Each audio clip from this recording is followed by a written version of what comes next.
Record.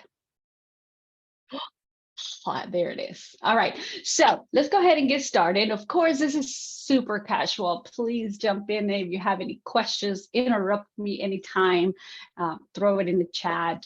Just unmute yourself if you want, just say something and or ask a question in between. I'd love to answer questions, but I am thrilled to say that I am finally a published author. It has been a long awaiting time to be able to say this, and I'm excited. I love the book, and I appreciate the opportunity from NCRA and GCRA to let me come on and talk about it. But I do want to connect it with the power of storytelling. So yes, you're going to hear about my book, but I also want to give you some tools and some resources to help you get the best out of your students when it comes to storytelling. Of course, make sure you get credit here in Cabarrus County. Make sure you go and find the course 23224 and get credit for today's course. Again, if you don't know me, Emily Francis, I am a high school ESL teacher in Concord, North Carolina. It is my 5th year at the high school level, but before high school, I did elementary ESL. And before doing ESL, I was a teacher assistant in a 1st grade classroom for 8 years. So I've been pretty much quite a few years in Cabarrus County, and I love what I do. So I think all of us here today are members of GCRA, but I do want to plug in that if you're not, or if you're not following on social media, we have Facebook, Twitter, Instagram. So when you get these slides, you will get links to all of our platforms to follow us. Our website has a link for you to join. If you do not have a membership or you do not have a console to join, make sure you join. We do a lot of great stuff when it comes to literacy, and of course, the young authors. It's something that we highlight. So the story behind the book, if you only knew, Letters from an Immigrant Teacher. So it is published by Xylex Education. And I'm glad I went with this publishing because everything they publish is for educators, is to help teachers gain tools and strategies to better serve all kinds of students, of course, but the focus is for English language learners or multilingual learners. And I was excited to partner up with them to not just tell my story, but also go the route of telling my students' stories. So this is how it all started. They came over to me and they asked me, we want to tell your story. We want to publish your story and we want the whole world to know it. And of course, I was all in. I wanted my story to be published, and I sit down with John Xylex, who you see right here. And this is my editor, Sarah Welch. And so we sit down and we start looking at, okay, let's tell the narrative, here it is from beginning to middle to end. And the story, of course, I think it's beautiful. It's my story. And it just wouldn't flow. It's just that book with just me in it and me being the center of the book. It's just, I didn't get a buy-in. My editor was not getting a buy-in. And there was a piece missing in the book. And so as we started talking about why am I so passionate about not just telling about me, it's because I love what I do, and it's because I love my students and I love their stories. And I begin telling my students' stories and how I connect with students. And so as I start pouring out my students' stories, that's when we made the connection. Like, that's the way the book has to go. It's about you and your students. So we were able to collect out of all the stories I have, because of course, after 19 years in education, I have many, many stories. But out of all of them, 8 made it to the book, and they were intertwined with my personal story. So 2 ways and 2 reasons why we did this format. First of all, because stories matter. When a student picks up a book, like Matt de la Peña said, it is incredible, empowering to see yourself as the hero in a book. Nothing can replace the unspoken validation that a kid feels when they see themselves in a page. It confirms existence. So as students open this book, they're going to see it as a mirror. I do believe that because I feel like that myself.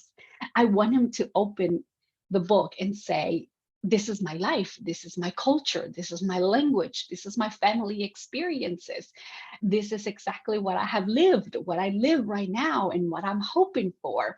So I'm going with that hope that this book, as they get to students' hands, especially our immigrant population or multilingual learners, I want them to see a self-reflection. So it confirms, yes, it affirms who they are. The other route I want to go with the book is providing windows.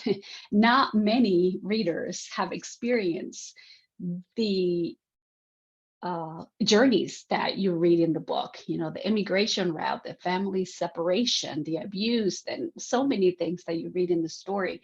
And so as you read these stories, our hope is that it provides a window to those experiences, that it turns into a point where you can say, I cannot imagine a student living a life like this. I can't imagine a student in my classroom experiencing something like this. So that's when it comes to mirrors and windows. This is what I hope for my book.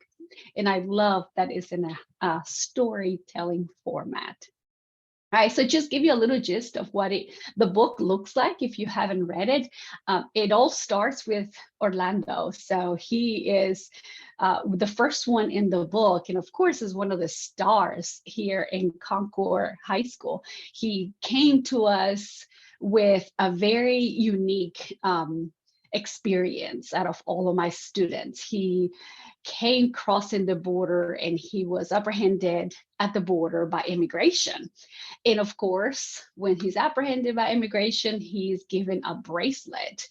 And that bracelet is going to give immigration kind of like a clue of where the kids are so they know how they can keep track of them. So I get this email that he's coming to me. And of course, it was shocking because I was like, how am I going to welcome him? What am I going to say? What am I going to do? But then I started thinking about my own experiences, how I know what he had gone through has shocked him, has, maybe he's going to come with a lot of trauma. Maybe he comes with a lot of excitement because his life is totally different. And that's when I start comparing my life with his life. We were both crossing the border. I came as an undocumented immigrant myself. So as he came on campus, I was able to look in the eye and say, I know what you have done. I know what had happened to you, and I understand you, I feel you, and I'm here to support you.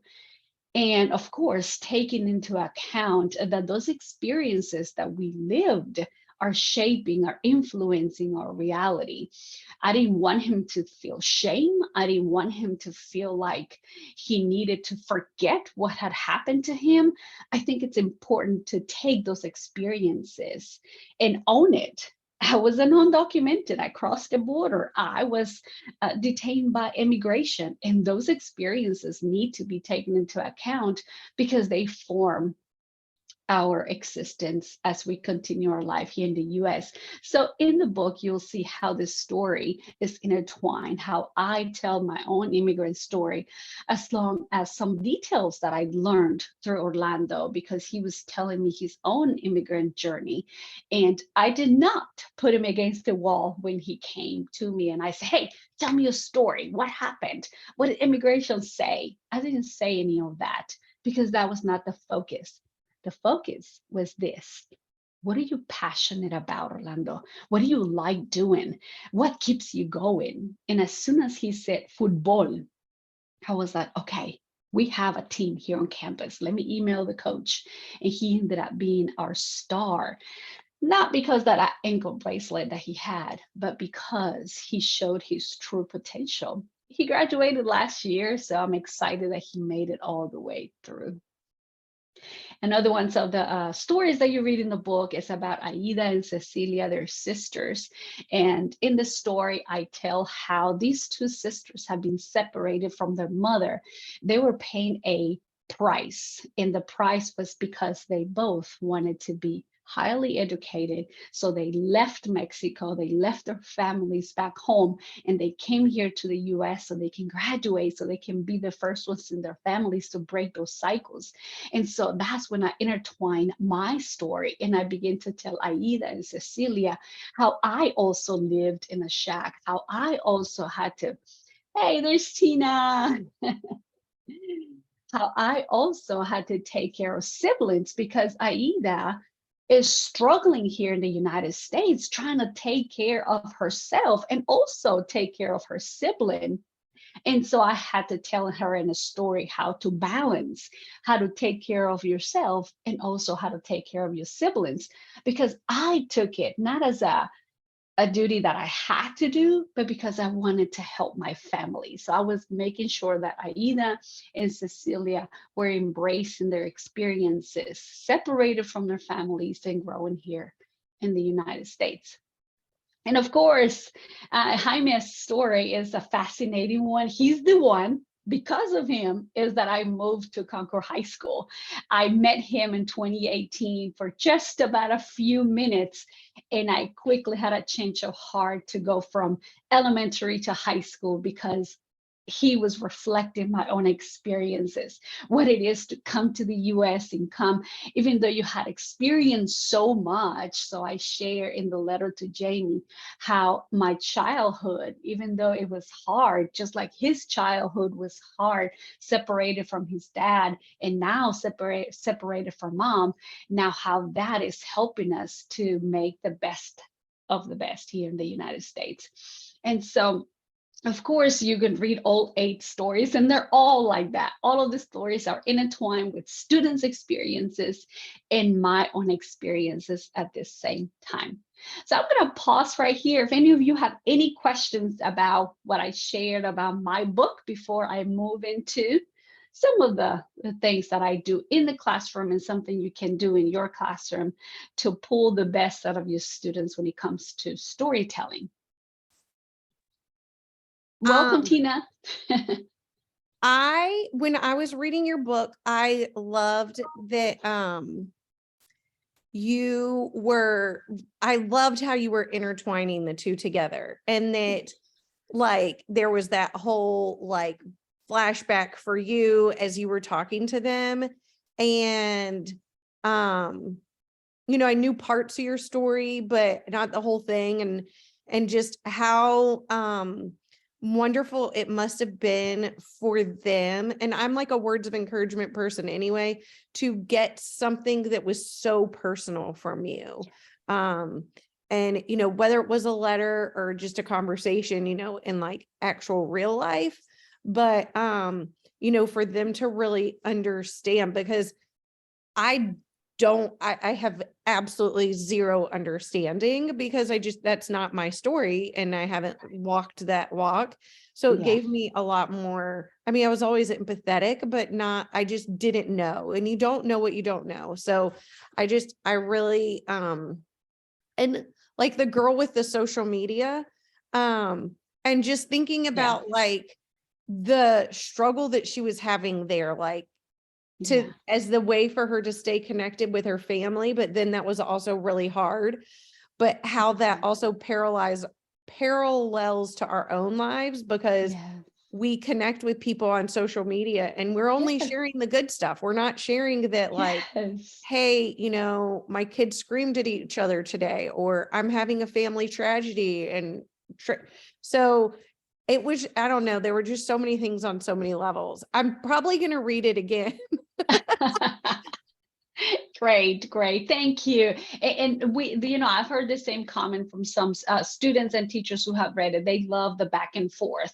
Oh, the student, because I go back and forth talking to the student and talking about myself and talking about the student. So it will take some work for someone to read through, because it's not like a regular memoir. It's a conversation between a teacher and a student. And of course, they're not legit letters that I wrote to students, but I wrote it in a letter format. First of all, because if you read the book, that is how my mother and I stayed connected when she was here in the US and I was in Guatemala. We stayed connected through letters, and I still have them So to me, that means a lot, that a letter, when you write something to someone, there's a connection, there's something there. And so that's the way we had to go. And just, because as I write to someone, as the student is reading it, all they have to do is change the name, hey Maria, Jose, dear, that's all they have to do is flip their names and know that I'm talking to them. So it's a conversation that I have with students. So I'm hoping students see it that way. Anything else? And anyone you'd like to share something about this? What do you think? Hey, Emily. So I don't know how to turn my camera on my phone. That's fine. This is Tina. Can you hear me? Yes. Okay. So I actually love the part specifically when you go back to Mexico City as an adult.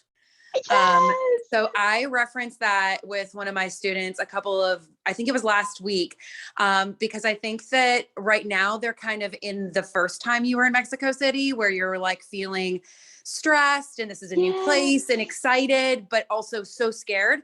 And then Right. I think that it helps them to know that somebody and it doesn't necessarily even have to be an immigrant story, any story, like you're in a down time and then you go to Mexico City as an adult and you know that you're on the other side of things and you're okay and you've learned so much from that experience. I just thought that was such an impactful scene and you captured it amazingly.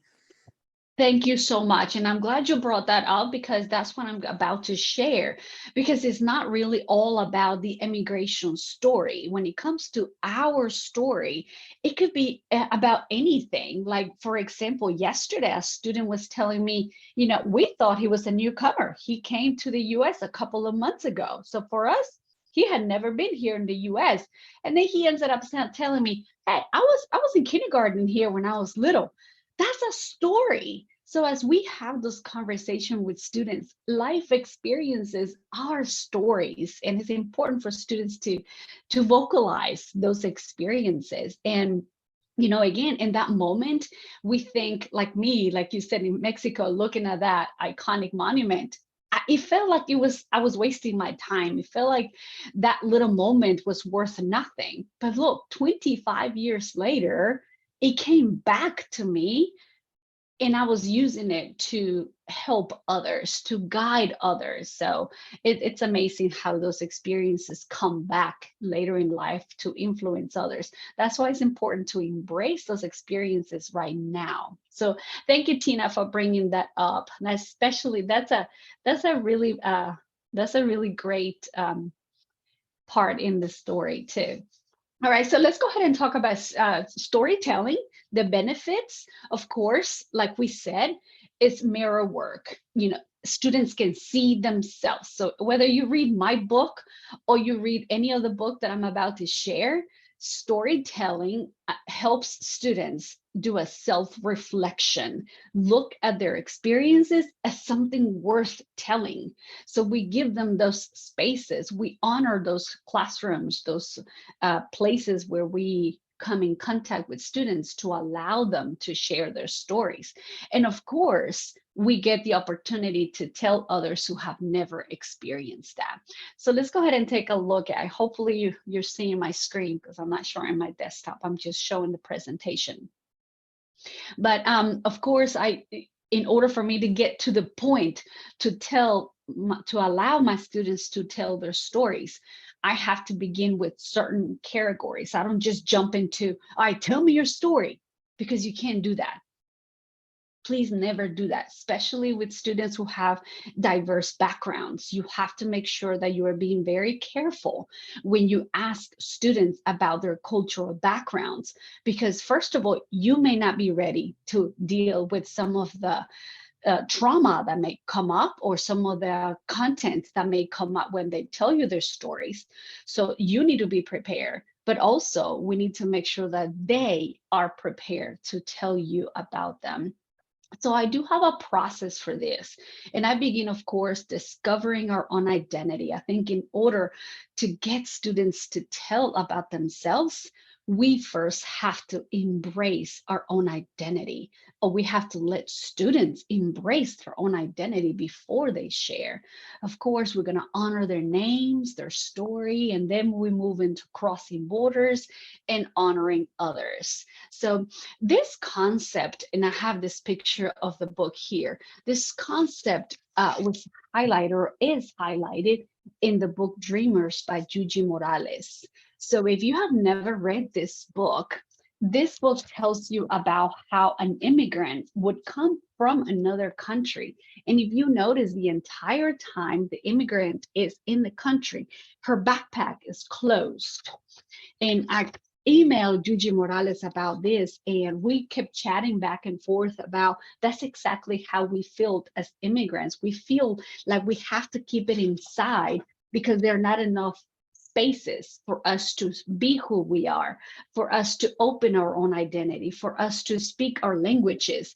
But eventually, Yuji Morales ends up finding a space that allowed her to see herself. And that was the library. The library had all these books that as she opened them, she was able to see herself. She was able to see that her language was important, that her background is important. And then you see how her backpack begins to open up. And Yuji Morales was like, oh, I love that philosophy because it's true. We can't be ourselves until we have a space that allows us to be ourselves. And so I love that book, Yuji Morales, that paints that picture of providing spaces for us to do all of this work. So if you've never read that book, please, I encourage you to read it. But let's begin with our own identity. How is it, or what books can we read to make sure that we're highlighting a student's identity? Of course, their experiences, their thoughts, their feelings, their attitudes, foods, dance, all of that makes our students' identity. And it is our job as educators to not only protect our students' identity, but also develop their own identity. Especially immigrants, they come to us with one identity and we want them to develop that identity. We don't want them to change their identity. That's the problem. That's what happened to me. That as I entered the school system, the very first thing that I experienced was threat. I did not feel like my identity was worth telling, that my identity was worth highlighting. I never read any books that will tell me about differences. Everybody had to be the same. Everybody had to speak the same language. And so I assimilated versus developing my own identity. So one of the books that we read in my classroom is Show Way by Jacqueline Woodson. And of course, it shows how they made quilts from generation to generations. And throughout the quilts, they left marks on how to escape from south to north. And that's how slaves were able to find clues on how to be free. So of course, enslaved is not like the immigration, but there's a lot of similarities there and a lot of cultural ties. And so after we read the book, I give students a page for them to make their own piece of the quilt. And they put their own identity, their favorite food, how they're feeling, what is it that they believe about their families, what kind of music they like. And as they finish that piece of paper that I give them, we create our own quilt. And of course, we read many other books, such as I'm New Here, that highlights what a student should be in a classroom versus, are you going to be who I want you to be? No, we want students to become who they are. So each of these students, Maria, Jean, and Fatima, have something that highlights their assets, and they keep it hidden away until they're given that space to become who they are. So that's an amazing book to read. Of course, highlighting a student name goes along with making the student comfortable about being who they are. So I always make my students write their name really big, tell me their languages and where they're from, and of course, have them embrace their own name.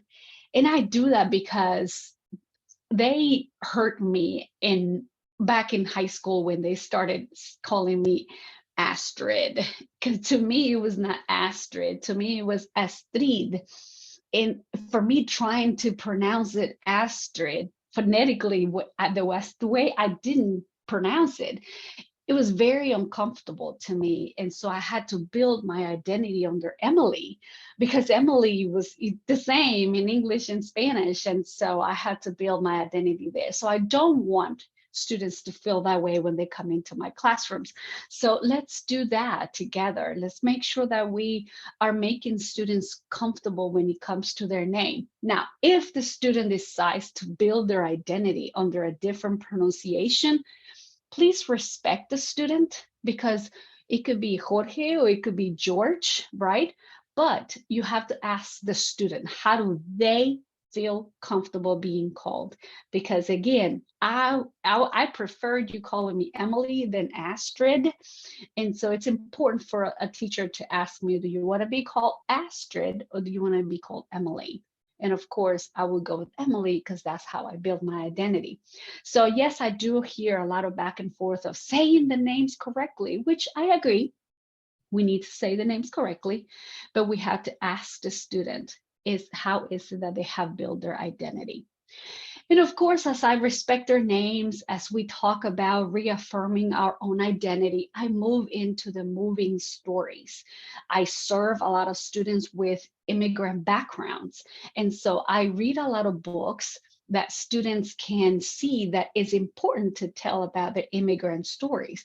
So if you have read my book, in my book, I have, I think, 4 or 5 out of the 8 stories are immigrant students who were born in another country. And so they come here to the United States, whether it's undocumented or documented, they're all different. But I do have to respect that however they made it here, is important for them to embrace it. Not for me to judge, but for them to embrace their experience. So I use a resource called Reimagining Migration, which shows the arc of how is it that you tell stories. And I begin with, of course, making a contract. I'm not going to, the student signs it. I'm not going to tell a part of my story that I am not comfortable telling. And we all sign it. I am going to share what I feel comfortable sharing. So Reimagining Migration has a whole entire lesson on moving stories that can show you how to do that contract. What questions can you ask to help students begin telling their stories? And of course, that's when they begin to understand the migration story. Because it took me years for me to realize how important my experience had been as an immigrant. I felt shame for so many years, thinking that I have done was wrong, that I couldn't tell anybody, that it was not important to embrace, that it didn't matter what I had gone through. So it took me several years for me to finally say, those challenges are making me who I am today. Those experiences that I lived are making me strong, are making me, telling me that those ideas that I have to support my students. So of course, this resource right here can give you a lot of self-paced webinars where you can learn about how to help your students embrace their experiences versus, oh, I'm sorry, I feel bad for you. You know, that's how I felt for so many years, that I had pity over myself because of those experiences. And we don't want that. We don't want students to feel pity or feel shame for their stories. So these 2 resources right here are going to give you a lot of great ideas when it comes to how is it that we can prepare a unit to help students tell their own stories. And then that's when I jump into, all right, let's go ahead and tell our stories. You signed your contract, you read a lot of books about immigration. Now tell me your story. And of course, they begin writing, you know, from the very beginning, where they were born, what they experienced, whatever they want to share. And then we publish it. So if you notice here, I gave you links. My students' stories have been published in the ILA, the International Literacy Association, because it's important for students to have spaces, platforms where not only Miss Francis gets to hear the story, but the whole world. students from other classrooms can read their stories, and we celebrate our uniqueness by sharing each other's stories. Because Eduardo's stories here is not the same as Cecilia's, and Ruth's story is not the same as Abby Said's. And so, of course, we celebrate how different we all are. And I go back to sharing The Water Princess. I hope you've read this book. Every time I read it, I cry because I do remember myself holding that bucket over my head, trying to transport water. That's something I share in the book too. How is it that we lived carrying water from one place to another? So it's always important to add those little details of our lives.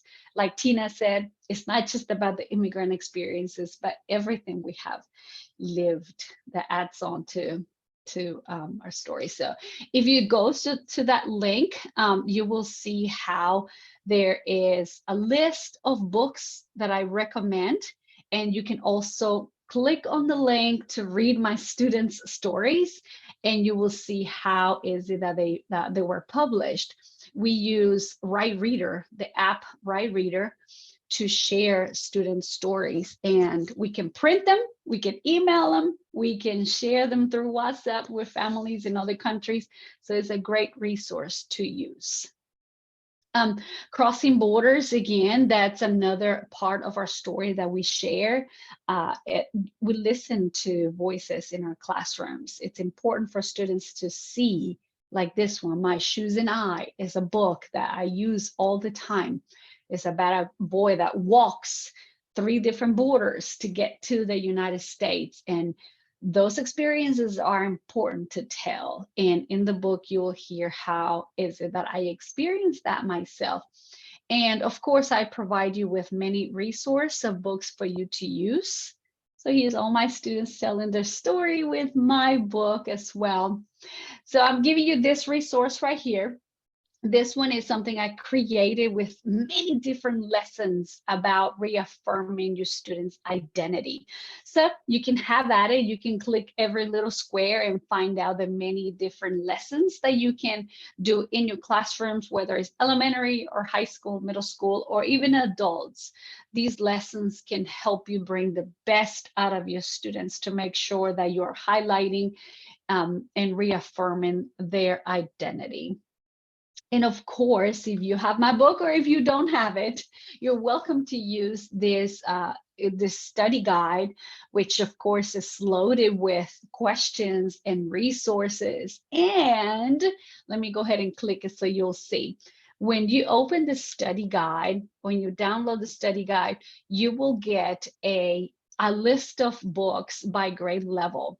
So when you scroll all the way down, here's a list of K-5 books and secondary books I recommend. So my media specialist, hopefully you can add some of these titles to your library and making sure that we have books that highlight our students' experiences. Let me go back to the presentation. Oh my goodness, that's it. That was my last one. Let me go ahead and share this with you. In the chat, you'll have a link to this presentation. And I did it so you have access to view, but I can change the access if you need me to. But I just shared the link with everyone, with all the links accessible. And now I can answer some of your questions. Let me know what questions can I answer for you. Thank you, Margaret. Yeah, Margaret, I've seen you use Write Reader too, and it's a great platform. Oh yeah, no, that's what I was gonna say that, like, one, and I know that Shannon teaches 3rd and then Tina's in high school, but if anybody watches it recorded, I've used Write Reader with 1st graders and they absolutely loved it. And I really felt like it motivated the kids to want to write because they got to kind of create these pages that made them feel more like a published author, like you were saying. And their parents loved being able to read it online too. Yeah. But I also really loved your contract piece because I think it is important that we allow our students, our friends to share their stories when they're comfortable because, it's hard. And And to your point, like there are things that you may have done that you were ashamed of, or maybe been Yeah. around or unable to process. And even if they weren't things you directly did. And I just think Yeah. that that's really important as we are thinking about, I mean, we don't know what happens behind closed doors. I mean, my mom Yes, always said that. yes. Yeah. We had a friend from church whose wife tried to kill him and hired a hitman. And we were good friends with them. And we were like, what in the world? I mean, she did go to Yeah. jail, but Yeah. you know, I mean, like we had no idea that like we Mm. obviously knew the hitman part because it made the like national news, but like, Yeah. you know, we didn't know that that stuff was like going on in her brain behind closed doors, Mm. and Yeah. what may have triggered her to do something like that. So just, I think it's really, really important. Right, right. Yeah, in order for us to support students to really provide the resources that they need, we need to know what's happening, right? You need to know their stories. We need to know the situations, and you won't know unless you ask. You know, and many children will tell you, "Oh, my mama said not to say something," and we need to respect that. And instead of going through the child, we go through the parent. You know, and I've done that before. When the child says, "I can't say that," you know, you can ask my mom. Then we do that. We respect that. But in order for you to say these are the resources we have, we need to know about their stories. So yeah, I almost got in a fight. Not in a fight, I had to ignore that, not to fight, but you know, someone said in Facebook, "Oh, don't mind their business, you don't need to be asking them." I said, yes, you do need to be asking, because that's what happened to me. 4 years in a high school, walking the hallways, and not one time I was asked about my experiences, you know, and I could have had somebody help me deal with the trauma I was dealing at the same time with learning. And I was never able to receive any support because nobody knew what was going on through my head while I was sitting there. And so it's so important for us to come as a community and connect those resources to support our students. Yeah. Who else? What do you think? Is this something we can use? Hopefully you buy the book for your media center. I know my media specialist is getting a copy for our library. I'm probably not going to put it in our media center because I don't think my students can read it, but I would buy it for my teachers. Thank you. Thank you. I will put it in the professional part.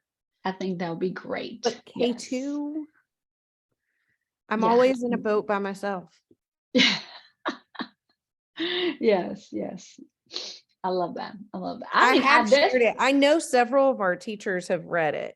really. Oh, interesting. Yeah. Well, Jim read it. Lisa's reading it. Oliveris is reading it. I think a couple Nice. other people got it, but we've all been chatting about it Yeah. over on my neck of the woods. Thank you. Thank you. I'm excited. I think I'm going to stop the recording. What do you think? Yes.